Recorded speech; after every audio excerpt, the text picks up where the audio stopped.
देखो, examination clear करने के बाद कोई आपको ये नहीं पूछता है कि आप कितने नॉलेज रखते हो। वो एग्जामिनेशन क्लियर किया इसका मतलब है आपके पास नॉलेज है। फिर आपको कोई ये नहीं पूछेगा कि आपको टेस्ट सीरीज में कितना आया था। फाइनल में आपका मार्कशीट के सामने रिकमेंडेड करके आता है, तो उस पर थब्बा लगा हुआ आता है कि यार ये बंदे को सब पता है या ये स्टूडेंट को सब आता है। This is a symbol of merit. जो 90 क्वेश्चंस पूछा गया था उसमें से 76% क्वेश्चन जो है इन 20 टॉपिक से आए हैं। तो अगर आप इसको कर लोगे तो आप मोर और लेस आपका 7 से 8 दिन के अंदर मॉडर्न हिस्ट्री पूरा खत्म हो सकता है। तो आइए स्टार्ट करते हैं। देखो, why modern India is important. मैं एंशिएंट और मेडिवल इंडिया को हटा रहा हूं, मैं उसको कोर सब्जेक्ट में नहीं मानता, क्योंकि मॉडर्न इंडिया जो एक ऐसा सब्जेक्ट है जिसमें आप जितना इनपुट दोगे, जितने आप कम रिसोर्सेस पढ़ोगे, जितना ज्यादा रिवीजन आपका रखोगे, उतना आपका मार्क्स आने का चांसेस ज्यादा रहता है। बट वहीं पे अगर आप एंशिएंट और मेडिवल इंडिया में आप आर एस शर्मा या फिर एनसीईआरटी जो भी है, अर्जुन देव, जो भी कुछ आप पढ़ते हो मॉडर्न इंडिया और एंशिएंट इंडिया और मेडिवल इंडिया के लिए, तो उसमें आपको ये श्योरिटी नहीं है कि मैं जो पढ़ रहा हूं उसमें मेरा मैक्सिमम क्वेश्चन सॉल्व हो सकता है। तो इसलिए I don't consider that subject to be a core subject. आपके कोर सब्जेक्ट में आता है geography, polity, modern history and economy and आपका एनवायरमेंट। तो ये सब्जेक्ट प्रेडिक्टेबल है। उसमें सबसे ज्यादा प्रेडिक्टेबल जो है पॉलिटी और हिस्ट्री आता है, क्योंकि वहां पे आपने ज्यादा एफर्ट नहीं लगाना होता है, वहां पे आपको स्मार्ट स्ट्रैटेजी हेल्प करता है। तो आप अगर देखोगे 2014 से लेके 2025 तक तकरीबन 10-11 ईयर्स में 92 क्वेश्चंस पूछा गया है यूपीएससी प्रीलिम्स में मॉडर्न हिस्ट्री से। मतलब एक एवरेज भी अगर मैं निकालूं तो कम से कम 6 to 7, अगर आप 5 to 6 क्वेश्चन भी सॉल्व करते हो तो आपका 10 से 12 मार्क्स मॉडर्न हिस्ट्री से बन सकता है। और उसके लिए आपको कितने चैप्टर्स पढ़ने हैं, कितना टॉपिक कवर करना है, लाइक हार्डली 15 to 20 चैप्टर्स। मतलब इतना कर लोगे तो आपका इजीली वो सॉल्व हो सकता है। That is what I am telling कि this is a smart approach. मैं चाहता हूं कि आप हार्डवर्क तो आप कर रहे हो, जितने लोग मुझे सुन रहे हैं आई बिलीव कि आप दिन के 6 घंटे तो पढ़ ही रहे होंगे। आप उसमें वो हार्डवर्क में आप स्मार्ट अप्रोच को डालो तो आपको रिजल्ट जरूर मिलेगा। तो सबसे पहला आप देखेंगे कि मॉडर्न हिस्ट्री जो सब्जेक्ट है उसमें आपको करना क्या है। अभी नवंबर से आपको उसकी पढ़ाई कैसे करनी है। तो आप देखोगे कि 2014 में क्वेश्चन आया था, 2018 में क्वेश्चन आया था, 2019 में इस एरिया से कम 14 क्वेश्चन आए थे, मतलब 10 से ज्यादा क्वेश्चन आए थे। बट अगर देखोगे आपकी 2023 2024 में बहुत कम क्वेश्चंस भी आए हैं, लाइक 3 to 5 क्वेश्चंस। लेकिन जितने भी आए हैं उसमें मैक्सिमम क्वेश्चन का आप आंसर कर सकते हो अगर आप इन टॉपिक्स को पढ़ोगे। स्ट्रेटेजी आपको मिलेगा कि आपको पढ़ना कैसे है, आपको रिवाइज कैसे करना है, आपको टेस्ट कहां पे लगाना है, कब लगाना है, ये पूरी स्ट्रेटेजी आपको मिलेगी। तो make sure that you watch this video. So next मैं आपको कुछ टॉपिक्स बताने वाला हूं जिसको मैंने एनालाइज किया हुआ है लास्ट 11 साल का पेपर देखने के बाद। तो this topic are must to do topics. मतलब ये टॉपिक्स न केवल आपको पढ़ना है बल्कि इसका रिविजन आपको 6 to 8 टाइम्स करना है मई के एग्जामिनेशन से पहले। और इसके कम से कम आपको जो है फुल एंड टेस्ट सीरीज 3 देना है मिनिमम। अगर ये आप करते हो, ट्रस्ट मी, आपका 60% प्रॉब्लम वहीं पे सॉल्व हो जाएगा मॉडर्न हिस्ट्री का। सो चैप्टर्स का नाम है Gandhian era and major movement. मतलब जब से गांधी आया है, राइट, जब से। तो जैसे आप स्क्रीन पे देख सकते हो, Gandhian era and major movement, मतलब इसमें non cooperation movement, civil disobedience movement, quit India Champaran, Kheda satyagraha, Bardoli satyagraha, Dandi march. तो जब से गांधी जी जो है इंडिया में आए हैं उस टाइम से लेकर के जो भी इवेंट हुआ है वो मॉडर्न हिस्ट्री में काफी इंपॉर्टेंट रोल प्ले करता है। वैसे तो आपको 1857 जो पहली क्रांति थी, फर्स्ट वॉर ऑफ इंडिपेंडेंस था, आपको वहां से फोकस से पढ़ना है। बट अगर आपके पास टाइम कम है तो सबसे ज्यादा फोकस आपको करना है गांधी जी के आने के बाद, सन 1900 से ले लीजिए, ठीक है। दूसरा इंपॉर्टेंट टॉपिक जो है वो है British economic and administrative policies. मतलब आपको मैं आप स्क्रीन पे देख सकते होंगे कि कितने सारे ब्रिटिशर्स के land revenue, land settlement system के पॉलिसीज के क्वेश्चन पूछे हैं। मतलब हर साल मैं एक एवरेज भी अगर निकालूं तो इसी एडमिनिस्ट्रेटिव पॉलिसीज कम से कम इसके 10 से 12 क्वेश्चन आए।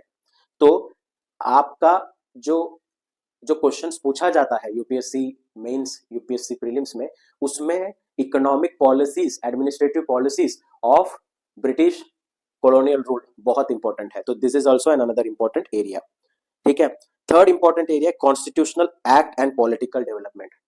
कितने डायरेक्ट क्वेश्चंस आए हैं यहाँ से। 1935 वाला एक्ट ले लो, 1909 मॉर्ले मिंटो रिफॉर्म ले लो, मॉन्टेग्यू क्लेम्स फॉर रिफॉर्म्स ले लो, तो उसके बाद आप साइमन कमीशन ले लो, आप क्रिप्स मिशन ले लो, आप कैबिनेट मिशन ले लो, आप जो 1947 का एक्ट है उसको ले लो, मतलब मैं आपको गिनाते रह जाऊंगा और यू विल सी। ठीक है, तो कॉन्स्टिट्यूशनल एक्ट और पॉलिटिकल डेवलपमेंट ये तीसरा इंपॉर्टेंट एरिया है जो आपको छोड़ना ही नहीं है, क्योंकि यहां से क्वेश्चन हर साल आते हैं। फोर्थ, अगेन जैसा मैंने आपको बताया था, रिवोल्ट ऑफ 1857 बहुत इंपॉर्टेंट है। देखो अगर आपके पास टाइम है तो रिवोल्ट ऑफ 1857 से पूरा मॉडर्न हिस्ट्री अच्छे से पढ़ लेना। अगर नहीं भी टाइम है तो इस टॉपिक को मत छोड़ना, जिसका रीजनल इंपैक्ट, लीडर कौन था, कौन से एरिया में कौन लीड कर रहा था, क्या हुआ, कॉजेस क्या हुए, राइट, ये सब अच्छे से पता होना चाहिए। Fifth, social and religious reform movement, मतलब आर्य समाज, ब्रह्मो समाज, राजा राम मोहन रॉय का इम्पैक्ट, महात्मा ज्योतिबा फुले, तो बहुत सारे लीडर्स है, बहुत सारा। देखो ये जो फिफ्थ वाला जो है सोशल एंड रिलीजियस रिफॉर्म, ये थोड़ा बड़ा है, ये थोड़ा लेंदी है, थोड़ा सा फैक्चुअल ज्यादा है, मतलब इसमें एनालिटिकल पार्ट बहुत कम है, लेकिन आपको इस पे थोड़ा मतलब संयम से काम करना है, आपको थोड़ा सोच समझ के यहाँ पे प्रिपेयर करना है, क्योंकि इधर आपको जो है हार्ड वर्क भी लगेगा और स्मार्ट अप्रोच भी लगेगा। तो एक A4 शीट नोट जो है वहां पे बनाए तो बहुत अच्छा रहेगा आपके लिए। आप इसमें क्या करिएगा कि जो लीडर्स है, ठीक है, उनका नाम एक तरफ लिख लीजिए और उन लीडर्स ने क्या क्या किया है, मतलब एक एक वर्ड में आपको लिखना है, एक एक वर्ड।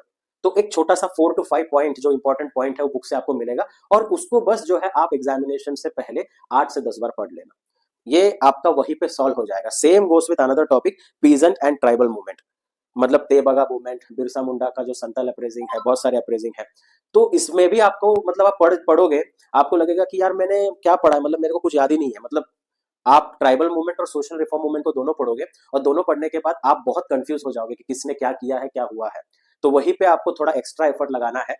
देखो मैं स्मार्ट वर्क जहां करना चाहिए वहां आपको बता रहा हूँ, हार्ड वर्क कहाँ करना चाहिए वो आपको बता रहा हूँ। तो यहाँ पे स्मार्ट वर्क से काम नहीं चलेगा, स्मार्ट वर्क ये है कि बस उसको पढ़ो, लेकिन हार्ड वर्क क्या करना है कि आपको A4 शीट नोट लेना है, वहां पे लिखना है। ओके, फॉर एग्जाम्पल तेबगा मूवमेंट है, इसके लीडर्स कौन कौन है, मापला अपरेजिंग है, इसके लीडर कौन कौन है, संतल अपरेजिंग है, इसके लीडर्स कौन कौन है, और क्या हुआ था, कहाँ पे हुआ था, इमीडिएट इफेक्ट क्या हुआ था। ये आप अगर करते हो, ये छोटा सा एक्स्ट्रा एफर्ट अगर लेते हो, तो ये जो दो इंपॉर्टेंट एरिया है जहां से हर साल क्वेश्चन आता है, लास्ट ईयर भी आया था, इस साल भी आया था और अगले साल भी आएगा, या आने के चांसेस बहुत ज्यादा है, तो ये कर लेना। तो 100 की सीधी बात, अभी मैंने आपको 6 टॉपिक बताया, तो ये 6 टॉपिक से लास्ट 10 साल में 76% क्वेश्चन आया, मतलब 90 का 76% क्वेश्चन यही से आया है। तो this is very important. So friends, अगर आपको जानना है कि कौन से एरिया से क्वेश्चन आया है, तो chapter 15, 16, chapter 19, chapter 23, chapter 7, chapter 26 and chapter 28, these are your must read areas for your modern history। जो मैंने अभी आपको 6 टॉपिक बताए, अगर आप मॉडर्न इंडिया स्पेक्ट्रम बुक पढ़ते हो, और मेरे ख्याल से वो बुक पढ़ना चाहिए, अच्छा बुक है, और जितना आपको यूपीएससी के लिए चाहिए उतना ही उसमें दिया है। It was written by Rajiv Ahir, जो कि एक आईपीएस ऑफिसर है, तो उनके जो नोट्स है उसी को इसने पब्लिश किया हुआ है।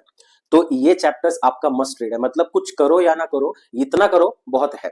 मतलब 8 क्वेश्चन आएंगे, उसमें से 2 या 3 क्वेश्चन आप बस ये 6 चैप्टर से कर लोगे। देखो यूपीएससी एग्जामिनेशन में ऑन एन एवरेज आप 10 to 14 किताब पढ़ते हो, उसमें आर्ट एंड कल्चर भी है, उसमें एंशिएंट इंडिया भी है, उसमें वर्ल्ड हिस्ट्री भी है, उसमें पोस्ट इंडिपेंडेंस हिस्ट्री भी है, मॉडर्न हिस्ट्री भी है। तो अगर मैं खाली हिस्ट्री का ही आपको बताऊं तो 5 से 7 बुक होता है। मुझे एक बात बताओ, आपको वो 5 से 7 बुक के सबको इक्वली पढ़ना चाहिए? हाँ, ये अच्छी बात है कि आप सब पढ़ना चाहते हो, आप जानकारी रखना चाहते हो, लेकिन ये भी समझो कि आपके पास खाली अब बचे हुए कुछ 200 दिन है। वो 200 दिन में आप इतना सब करने से अच्छा है आप एक स्मार्ट स्ट्रेटेजी पकड़ो, आप रिवीजन भी कर रहे हो तो इस पैटर्न के अकॉर्डिंग रिवीजन करो, तो आपको कम टाइम में ज्यादा रिवीजन होगा और मार्क्स भी ज्यादा आएगा। और ये रेंज में आने के लिए हार्ड वर्क और स्मार्ट वर्क लगेगा। हार्ड वर्क आप कर रहे हो, स्मार्ट वर्क मैं आपको प्रोवाइड करूंगा। Let's clear this examination together. So if you like this video, you can subscribe to our channel and click the bell icon, ताकि कोई भी ऐसा जो वीडियो है उसका नोटिफिकेशन आप तक सबसे पहला पहुंचे।